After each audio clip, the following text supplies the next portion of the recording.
அனாமிகாவுக்கு பாடம் சொல்லி கொடுத்தே ஆகணும்னு சொல்லிட்டு செமையாக டென்ஷன் ஆயிடுறாங்க ஐஸ்வர்யா.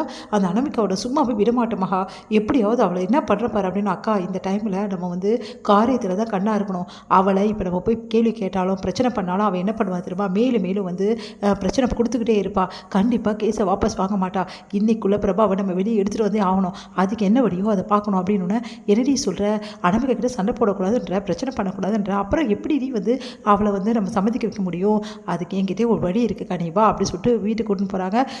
அனாமிகா வந்து செம்ம டென்ஷனாக இருக்காங்க. அப்படி பார்த்து எல்லாத்தையும் செய்யறதெல்லாம் செஞ்சுட்டு, ஒன்றும் தெரியாது புள்ள மாதிரி எப்படி இருக்கா பார்த்தியா அப்படின்னு. வீடுக்கா நான் பார்த்துக்கிறேன், இவ தான் நல்லவன் சொல்லிட்டு இவ்வளோ வேலை பண்ணாக்கா. அவன் நல்லவன் எனக்கு எப்போவுமே வந்து நம்பிக்கை இல்லைக்கா. இருந்தாலும் வந்து நான் விஜயோட வாழ்க்கை பற்றி தான் யோசிச்சு இப்படி பண்ணேன்.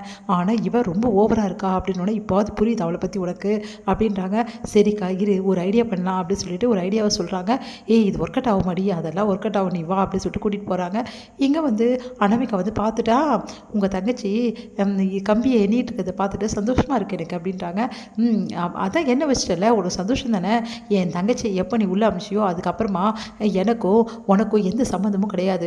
நான் எதுக்கு தேவையில்லாமல் உன் குழந்தைய வச்சுக்கணும்? என் குழந்தைய, ஆமாம் விஜய்க்கு பிறந்த குழந்தை உன் குழந்தை தானே.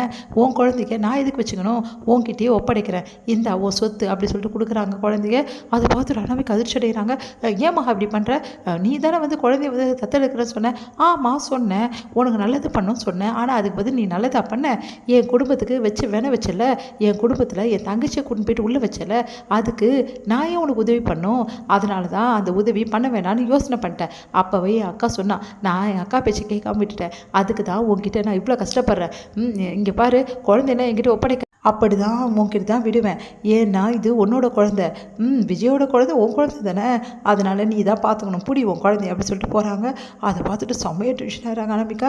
வேணும்னே வந்து அழகி என்ன பண்ணுறாங்க, அவங்க மேலே வந்து அப்படியே வந்து தண்ணி அடிக்கிறது, அதுக்கப்புறம் அவங்கள வந்து வழுக்கி விட வைக்கிறது, முகத்தில் வந்து மேலேருந்து வந்து அந்த மாவை கொட்டி விடுறது, அந்த மாதிரி வேலையெல்லாம் செஞ்சுட்ருக்காங்க. பயங்கரமாக குறும்பு பண்ணுறாங்க. இதனால் சமாளிக்க முடியல அனாமிகாவை. சமாளிக்க முடியாமல் என்ன பண்ணுன்னு தெரியாமல் தவிக்கிறாங்க அனாமிகா.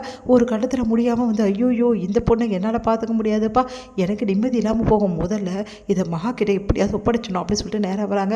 மகா, இந்த குழந்தைய நீ தான் பார்த்துக்கணும், எனக்கு தெரியாது, என்னாலாம் முடியாது அப்படின்றாங்க. முடியாதுன்னு சொன்னால் நான் என்ன பண்ண முடியும்?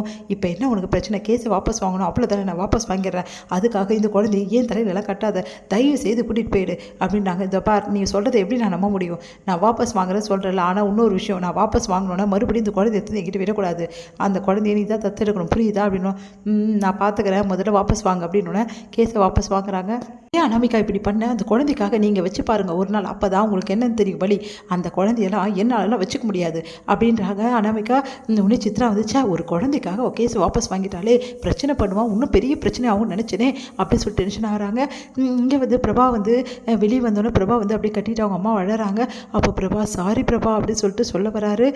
நம்ம வந்து விஜய் விஜய் பார்த்துட்டு, தம்பி போதும் தம்பி போதும், உங்களால் என் பொண்ணு பட்ட பாடலாம் போதும், தயவு செய்து உங்கள் பொண்டாட்டியோட வாழ்க்கையை ஆரம்பிக்கிற வழியை பாருங்கள், என் பொண்ணுக்கிட்ட வராதிங்க.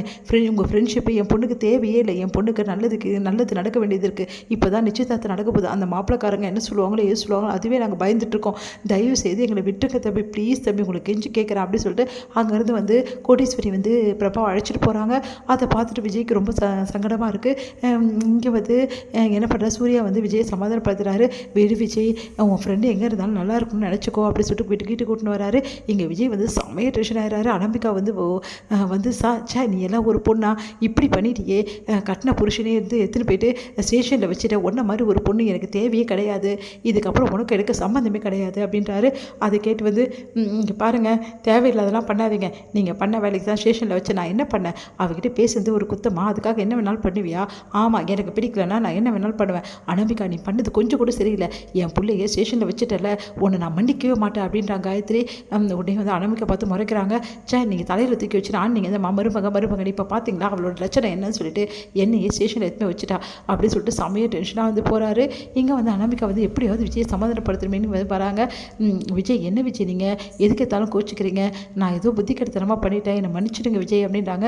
இங்கே பார், நீ என்ன பண்ணாலும் இவ்வளோ நாள் உன்னை மன்னிச்சிருந்தா இருந்தேன், ஏதோ கொஞ்சம் நம்மக்கிட்ட ஒட்டிகிட்டு இருந்தது வந்து அன்பு, ஆனால் அது எல்லாத்தையும் குழி தோண்டி நீ தான் பதிச்சிட்ட, இதுக்கப்புறம் உனக்கும் எடுக்க எந்த சம்மந்தமும் இல்லை, இங்கேருந்து போயிடு, உன்னை பார்க்கவே பிடிக்கலன்றாரு. என்ன பண்ண தவிக்கிறாங்க அனாமிகா.